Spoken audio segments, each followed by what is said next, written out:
see, the whites got a thing they call white pride. The blacks got the muscle, Mexicans got the knives. You better be wise, you wanna stay alive. Go toe to toe with a sucker no matter what size. A fool tried to sweat me acting like it was hard. I stuck him twice in the neck and left him dead on the yard. It was smooth how I did it cause nobody could see. With my jacket on my arm and my knife on the side of me. Bam, bam, it was over, another fool bites the dust. I went crazy in the pen with nobody to trust. I'm benching 10 quarters so I'm hard to sweat.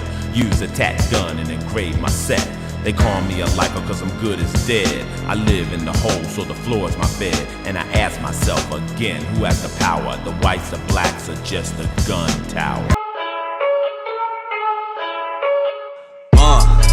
Yeah, I confess, Father, I confess, cause I've been living wrong. What's going on, carnalitos? So yeah, man, the big debate. Who runs the show in California? Is it the North? Is it the South? Is it the active guys? Is it the non-active guys? You know, there's so many different facets of gangs in California prisons, but it's none of the above, man. The ones who run the show in California, plain and simply, is the CEOs, man. And if you think I'm bullshitting, well, who tells you when to fucking go to sleep? Who tells you when to wake up?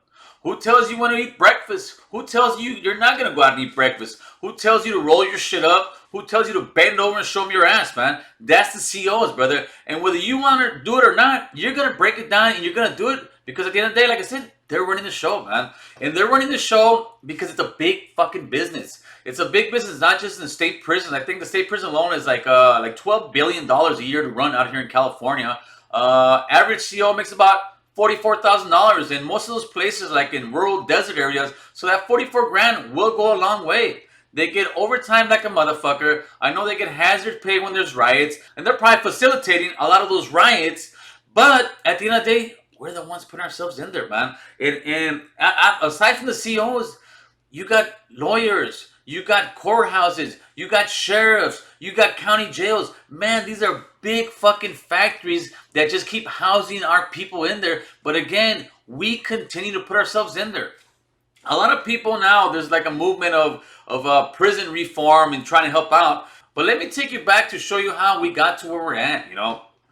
In the early to mid 80s, the population of new people getting incarcerated went through the roof, man. It just started getting crazy. And what was happening in the middle 80s? Yep, you're right. Crack cocaine.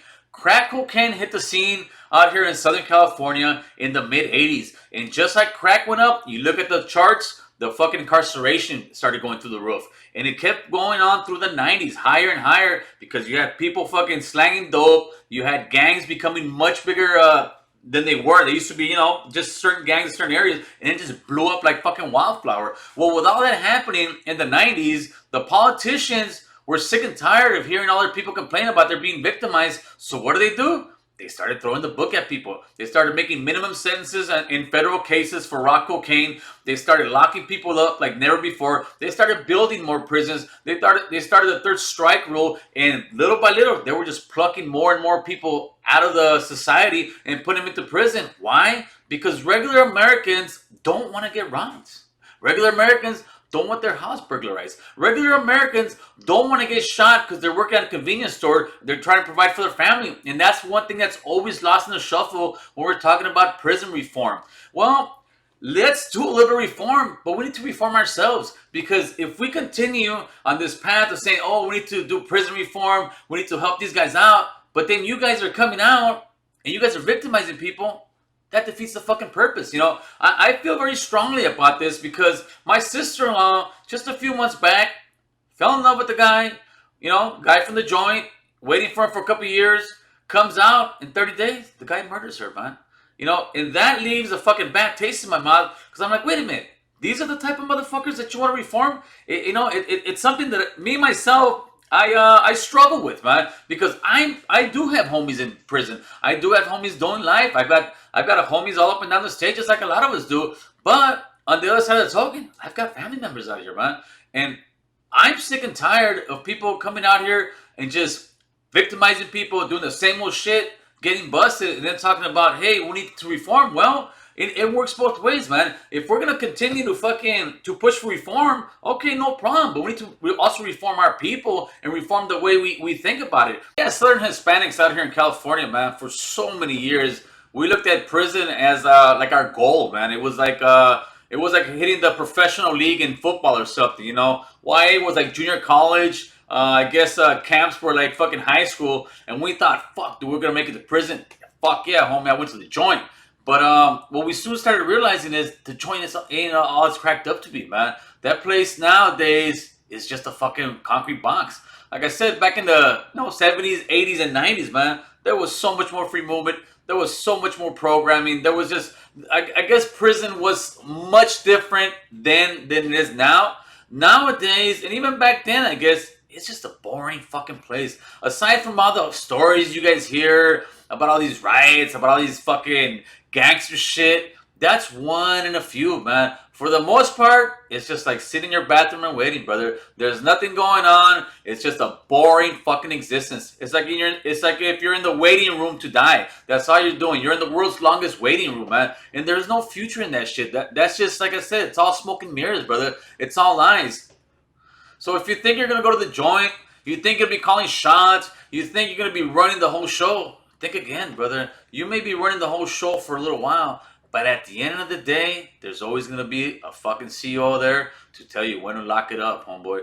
To tell you, yeah, you're gonna get your visit. Tell you, no, you're not gonna get your package. Tell you, fuck with your mail. Fuck with your food. They're gonna sit there and run your fucking program. And that's one thing about jail that most people don't understand, man. Somebody's gonna run your program. Me personally, I'd rather be on discharge, homie. I'd rather be here working my 40 hours a week, having the weekends to myself, coming home, chilling, my wife makes dinner, and just enjoying life, man. It's so much easier to come out here and put in that work out here and stay out here. Because one thing you've noticed out of all these prison channels, out of all these YouTube channels, they're all telling you the same thing. And they're not telling you because they haven't been there. They've walked through that path, homie. And at the end of the day, it's all lies, man. It's all bullshit. It's all a bunch of cutthroat stuff that in reality, in real life, don't mean nothing, man. All that respect, keeping it solid, this and that. You know what's gonna happen?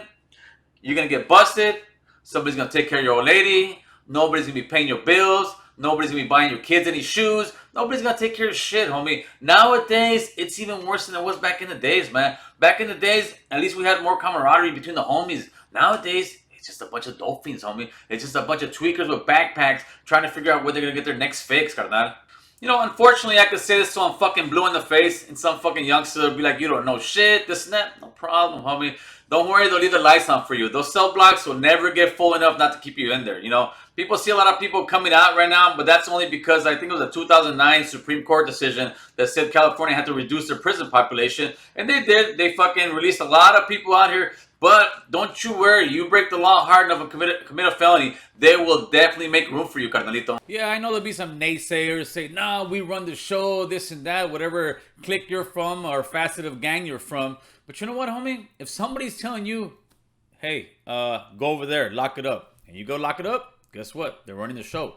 If you gotta ask another grown man to use the fucking bathroom, regardless of how tough you are, how big and bad you are, how many fucking murders you got under your belt, you still asking another man to use the restroom, guess what? That man is telling you what to do. He's telling you when to go to sleep. He's telling you when to eat. He's telling you when you go visit somebody. He's telling you how to run your show whether you like to see it or not. So that tells me off the back, they're running the show, man. They're pretty much shipping you and putting you everywhere they want to make their job easier. All right, let me break this shit down to you, man. It's like this. You know, people in the hood, they think they got power because they got a strap, because you're bullying people around. But at the end of the day, you end up going to prison and following somebody else's orders, right?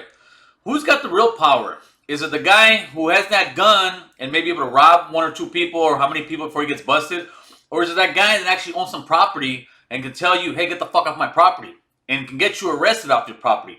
Who's got more power? I would say the guy with the fucking property, man. Because at the end of the day, that's his shit and nobody can touch it. When we're on those blocks fucking pushing our weight and doing all this shit, you know what? You notice those blocks are getting smaller and smaller, man. And if we continue on that path, we're all gonna get kicked the fuck out of our hoods, man. If you guys haven't seen that yet, you better open your fucking eyes, man, because little by little, our hoods are disappearing, man. We're going to prisons, and then we're getting pushed out to the desert. We're getting pushed out more towards Palmdale, the IE, Bakersfield, farther and farther from the inner city, especially if you live out here in like LA or Southern California, man. The inner cities are becoming straight all gentrified, but it's all because We're too worried about who's running the calles and who's running the streets and whose barrio's harder. Homie, the real power is out here making that real money, man. That fake money that you can get busted for and go do 3 to 5 years, or unfortunately you might catch a RICO case where you do 10 years. That's going to be like this, homie. That money's going to be gone, carnal. Out here, little by little, you start working, you start making a foothold in your community.